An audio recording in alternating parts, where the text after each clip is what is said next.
নমস্কার, আমি সোমনাথ।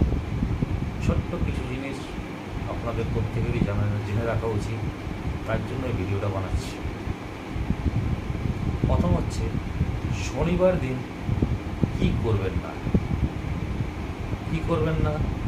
প্রথম হচ্ছে, যে কোনো লোহার জিনিস কিনবেন না, কিনে বাড়ি নিয়ে আসবেন না। কেন? শনিবার দিন যদি আপনার কোনো লোহার জিনিস আপনি কেনেন, তাহলে শনিদেব ক্ষুণ্ণ হয়, শনিদেবের কোপের মুখে পড়তে হয়। শুধু লোহার জিনিস নয়, আর কী জিনিস, জুতো, চামড়ার কোনো জিনিস বা কালো জামা কাপড়, এই ছোট্ট জিনিসগুলি যদি আমরা মনে রাখি বা মনে রেখে কাজ করতে পারি, তাহলে কিন্তু শনিদেবের কোপের মুখে আমরা কোনোদিনই পড়বো না, সহজে পড়বো না।